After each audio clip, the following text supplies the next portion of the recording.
বাগেরহাট ৩ সংসদীয় আসনে জামায়াতে ইসলামের মনোনীত ও ১১ দলীয় জোটের প্রার্থী অ্যাডভোকেট মাওলানা শেখ আব্দুল ওয়াদুদ বলেছেন, ৩৪ বছর ধরে এ এলাকার মানুষ দুঃশাসনের শিকার ও ন্যায়ের শাসন থেকে বঞ্চিত।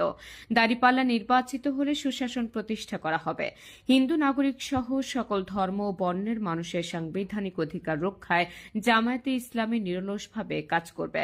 আগামীর বাংলাদেশ হবে ন্যায় ও ইনসাফ ভিত্তিক সমাজ ব্যবস্থার বাংলাদেশ। মঙ্গলবার ৩রা ফেব্রুয়ারি বিকেলে মোংলার চিলা ইউনিয়নের বদ্যমারি বাজার সংলগ্ন মাঠে দাঁড়িপাল্লা প্রতীকের নির্বাচনী জনসভায় প্রধান অতিথির বক্তব্যে তিনি এসব কথা বলেন। একজন মানুষকে ভালো হওয়ার দিকে পথ দেখায়, একজন মানুষকে চরিত্রবান হওয়ার দিকে পথ দেখায়, একজন মানুষকে ভালো কাজ করার দিকে পথ দেখায়। যে ব্যক্তি ভালো কাজ করে সে জান্নাতে যাবে, যে খারাপ কাজ করে সে জাহান্নামে যাবে। মসজিদে বসে বসে তসবিহ টিপে পরের জ্ঞান দখল করলে ওই আমলে জান্নাতে যাওয়া যাবে না। সবাইকে আজকে উদাত্ত আহ্বান জানাতে চাই, আসুন আগামী দিনে এই বাংলাদেশে ৬টি বিশ্ববিদ্যালয় যেমন বিজয় লাভ করেছে, বাংলাদেশে একটা ভূমিগত বিজয় হবে। জামাত ক্ষমতায় যাবে ইনশাআল্লাহ। সবাইকে দাঁড়িপাল্লায় ভোট দেওয়ার আহ্বান জানিয়ে এ প্রার্থী অভিযোগ করে বলেন, আমার কর্মীদের প্রচারে বাধা দেওয়া হচ্ছে, হুমকি দেওয়া হচ্ছে। আজ নিশ্চিত পরাজয় জেনে তাদের মাথা খারাপ হয়ে গেছে।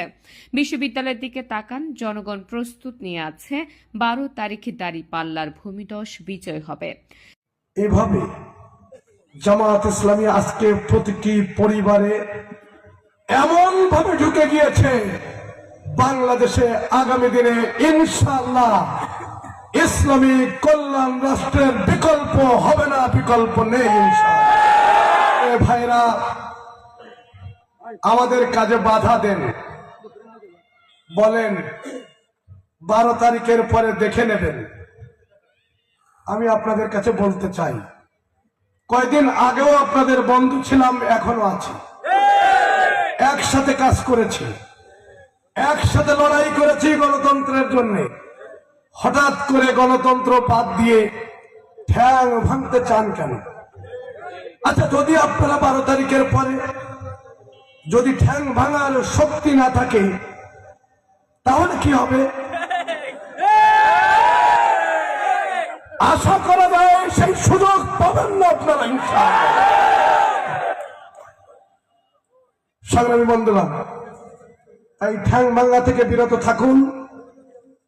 তাকিয়ে দেখুন ঢাকা বিশ্ববিদ্যালয়ের দিকে। ঠ্যাং ভাঙতে চেয়েছিলেন কিন্তু ঠ্যাং ভাঙতে পারেননি।